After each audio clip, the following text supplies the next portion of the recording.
Hello everyone, welcome back to the channel. कैसे हैं आप सब लोग? आई होप सब बहुत अच्छे होंगे। तो फाइनली अब हमारे उत्तराखंड में एलटी की वैकेंसी रिलीज़ हो चुकी है। इसका नोटिफिकेशन आ चुका है। इस वैकेंसी का बहुत सारे लोगों को बहुत लंबे समय से इंतज़ार था।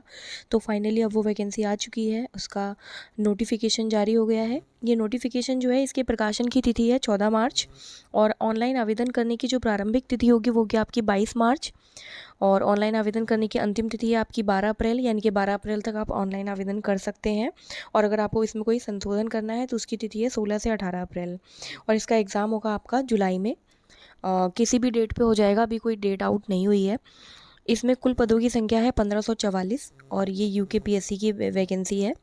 इसमें वैसे तो बहुत सारे पद दिए गए हैं 1544 में, बट क्योंकि मैं साइंस की टीचर हूँ तो मैं सिर्फ साइंस की बात करूँगी।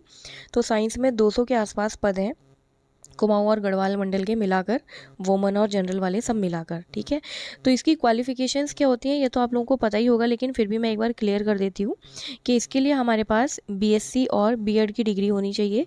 साथ साथ हमारे पास यूटेट सेकंड क्वालिफाई करने का सर्टिफिकेट भी होना चाहिए। और जिन लोगों की जनरल कैटेगरी होती है उनमें यूटेट को क्वालिफाई करने के लिए 90 मार्क्स चाहिए होते हैं और जिनकी ओबीसी कैटेगरी होती है उनको 75 मार्क्स चाहिए होते हैं और एससी एसटी वालों को 60 मार्क्स चाहिए होते हैं। देखिए यहाँ पर आपको ये पूरा टेबल मिल जाएगा जिसमें पूरा मार्क्स का क्राइटेरिया बता रखा है और इसमें यूटेट सेकंड ही क्वालिफाई होना चाहिए, यूटेट फर्स्ट नहीं चलेगा। ठीक है, इसके अलावा जो आपका एग्ज़ाम है वो आपका 2 पार्ट्स में होगा, 2 भाग में होगा। पहले भाग में शैक्षिक अभिवृत्ति, तर्क शक्ति और सामान्य ज्ञान से 50 क्वेश्चन आने वाले हैं और दूसरे भाग में जो 50 क्वेश्चन है वो आपका जो भी विषय होगा उस विषय से संबंधित होंगे। ठीक है, तो प्रतियोगित परीक्षा जो है उसमें जनरल वालों को क्वालिफाई करने के लिए 45% नंबर लाने होंगे और ओबीसी वालों का भी सेम क्राइटेरिया होगा, लेकिन एससी एसटी वालों को क्वालिफाई करने के लिए 35% न्यूनतम अंक चाहिए होंगे। ये तो हो गई आपकी अंकों की बात। इसके बाद अब एज लिमिट की बात कर लेते हैं। तो एज होगी आपकी, मिनिमम एज होगी 21 साल और मैक्सिमम एज होने वाली है आपकी 42 साल अगर आप जनरल वाले हैं। ठीक है, और अगर कोई रिजर्वेशन है आपका तो आपको 5 वर्ष से अधिक की छूट मिलेगी। ठीक, 5 वर्ष के आसपास आपको छूट मिल जाएगी। तो ये हो गई आपकी एज लिमिट की बात। ठीक है, बाकी आप उत्तराखंड के निवासी होना चाहिए, यहाँ का आपका स्थायी निवास प्रमाण पत्र होना चाहिए, तभी आप ये फॉर्म भर पाएंगे। ठीक है, तो अब हम जरा इसकी बात कर लेते हैं कि इसमें शुल्क कितना जमा होने वाला है। तो जो जनरल वाले हैं और ओबीसी वाले हैं उनको शुल्क जमा करना है 300 रुपये, एससी एसटी वालों को 150, दिव्यांग को भी 150 और जो अनाथ हैं उनके लिए यहाँ पर कोई शुल्क नहीं रखा गया है। ठीक है, तो अब हम जरा इसके सिलेबस की बात कर लेते हैं कि इसमें जो 50 नंबर के आपके 50 नंबर के जो 2 सेक्शन बनाए गए हैं तो उसमें किस तरह का आपका सिलेबस आने वाला है। तो क्योंकि मैं साइंस की टीचर हूँ तो मैं सिर्फ साइंस के सिलेबस की ही बात करने वाली हूँ। तो साइंस में मैं बायो की स्टूडेंट हूँ और मैं बायो के बच्चों की तैयारी कराती हूँ एलटी की, तो हम बायो की बात करेंगे। तो बायो में आपका 2 सेक्शन होंगे, एक होगा आपका केमिस्ट्री, दूसरा होगा बायोलॉजी। और बायोलॉजी में आपके 2 सेक्शन होंगे, जूलॉजी एंड बॉटनी। तो फर्स्ट ऑफ ऑल केमिस्ट्री के सिलेबस की बात कर लेते हैं। तो सिलेबस थोड़ा सा बढ़ा दिया गया है, पहले से कुछ चैप्टर नए ऐड कर दिए गए हैं, जो कि है पहला चैप्टर है आपका एटॉमिक स्ट्रक्चर, ये 11th क्लास का चैप्टर है। Second is periodic properties, third is chemical bonding, most important chapter है। केमिकल बॉन्डिंग बहुत ज़्यादा आता है इस चैप्टर से, तो ये बहुत ही ज़्यादा इंपॉर्टेंट चैप्टर है। Second is next chapter is S block, then P block, फिर noble gases, metallurgy, transition element यानी कि D and F block, redox reaction, coordination chemistry, chemistry of lanthanide and actinides, acid base, non aqueous solvent, magnetic properties of transition metal complexes, electronic spectra, organometallic chemistry. ये सभी chapters आपके inorganic chemistry के हैं और इन chapters को पढ़ने के लिए आप 11th और 12th की एनसीईआरटी बुक का यूज़ कर सकते हैं या फिर आप बीएससी की जो भी आपकी बुक्स होती हैं आप उनसे भी ये चैप्टर्स पढ़ सकते हैं। तो ये जो चैप्टर हैं ये आपके 11th 12th और ग्रेजुएशन की जो बुक्स हैं उनसे आपके दिए गए हैं, ये सारा कुछ आपको उन बुक्स में मिल जाएगा। ये जो यूनिट 2 है ये आपकी ऑर्गेनिक केमिस्ट्री है, ये भी आपका बीएससी और 11th 12th के बुक्स में आपको मिल जाएगा। ये सब structure and bonding, mechanism of organic reaction, stereochemistry, alkane, alkene, cycloalkene, dienes, arenes, aromaticity, alkyl halide, alcohols, phenols, ethers, epoxide, aldehyde, ketone, carboxylic acid. ये सारे चैप्टर्स आपके 11th 12th और बीएससी के, खासकर ये बीएससी में ज़्यादा अच्छे और डिटेल में दे रखे हैं। तो आप अपनी बीएससी के अगर नोट्स हैं आपके पास तो आप उनसे ये चैप्टर्स पढ़ सकते हैं।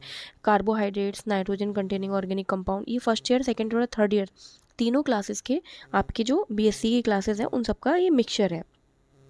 ठीक है, ये हो गया आपका यूनिट 3 आपका physical chemistry, gases state, liquid state, solid, colloidal state, chemical equilibrium, chemical kinetics, thermodynamics, है ना, ये सारी यूनिट्स, इलेक्ट्रोकेमिस्ट्री, ये 11th 12th और आपकी बीएससी की कॉपी से ये सब मिल जाएंगी आपको बीएससी के नोट्स में। देन फोटो केमिस्ट्री ये 3rd ईयर में है बीएससी के, ठीक है। ग्रीन केमिस्ट्री, फेटल डिटर्जेंट, ये सब बीएससी 3rd ईयर में आपका सिलेबस, तो ये आप वहाँ से कवर कर सकते हैं। इसके बाद नेक्स्ट हम बात करेंगे बॉटनी के सिलेबस की। इसमें भी कुछ यूनिट्स जो हैं वो नई ऐड की गई हैं, मतलब जो पिछला सिलेबस था उसमें 1-2 नई यूनिट्स और नए टॉपिक्स ऐड कर दिए गए हैं, वो आप देख लेना।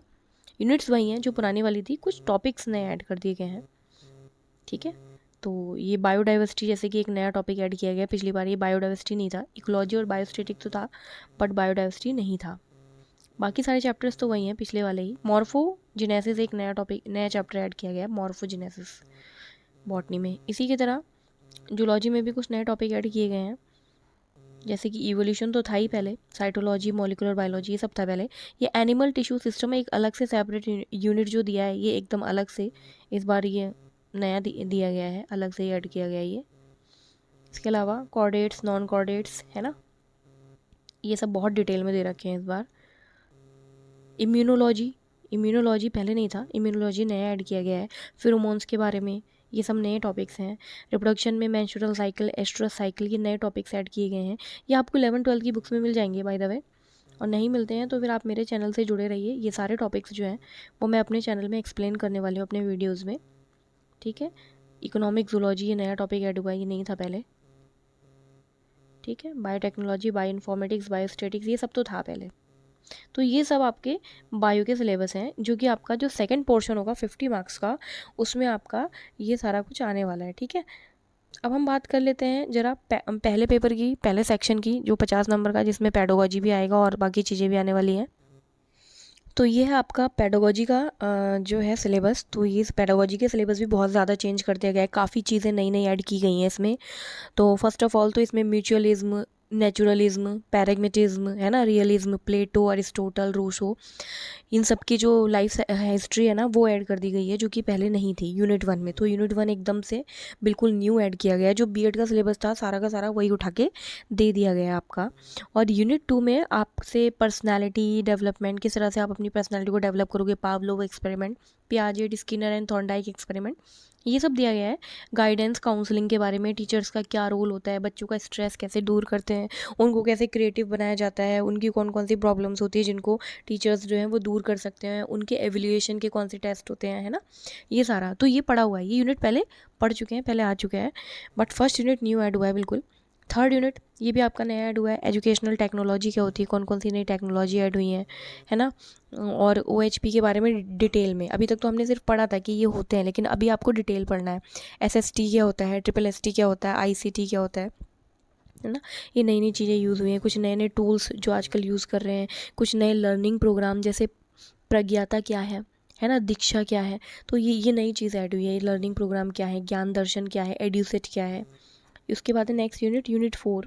इसमें कुछ नई चीज़ें ऐड हुई हैं, जैसे कि आपने पहले सिर्फ एजुकेशन पॉलिसी 2020 पढ़ा था, बट इस बार आपका करिकुलम में कौन कौन सी नई नई चीज़ें ऐड होती हैं, है ना, वो सब कुछ डाल रखा है। नई पॉलिसीज़ ऐड कर रखी हैं, UGC के बारे में, NCT के बारे में, है ना, प्लानिंग कमीशन क्या होता है, NCRT क्या है, SCRT क्या है, नेशनल पॉलिसी ऑफ एजुकेशन 1968 1986, है ना, सारी नेशनल पॉलिसी डाल दी है इस बार सिलेबस में, जो कि पहले आप सिर्फ नेशनल एजुकेशनल पॉलिसी ऑफ 2009 और 2020 पढ़ने वाले थे, है ना। राइट टू एजुकेशन क्या है।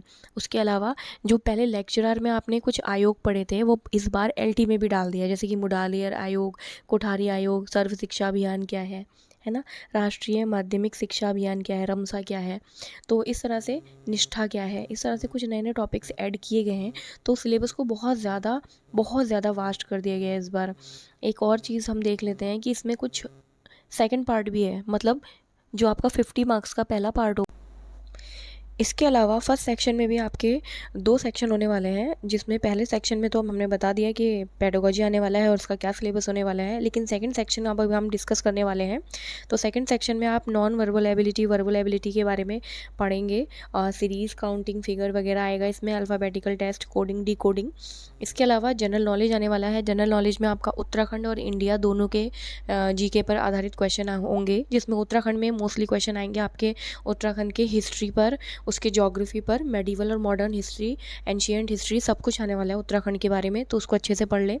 इंडिया में आप स्टेट्स के बारे में पढ़ लेंगे, अलग अलग बुक्स, उनके क्या क्या ऑथर्स होते हैं, कौन सी साइंटिफिक डिस्कवरी हुई है ना, कौन कौन से अवार्ड मिले हैं एजुकेशन के फील्ड में, नेशनल सिंबल्स क्या होते हैं, फेमस रिलीजियस प्लेसेस कौन कौन सी हैं, कौन कौन से स्पोर्ट्स होते हैं इंडिया में, और कुछ इंपॉर्टेंट साइंस रिलेटेड और सब्जेक्टिव से रिलेटेड टर्मिनोलॉजीज़ भी आप पढ़ लेंगे। तो ये रहा आपका ओवरऑल सिलेबस जो कि आपने पढ़ना है एलटी की। अगर आप प्रिपरेशन कर रहे हैं, काफ़ी लंबा और काफ़ी वास्ट सिलेबस है इस बार, तो बहुत जम के तैयारी करनी है इस बार।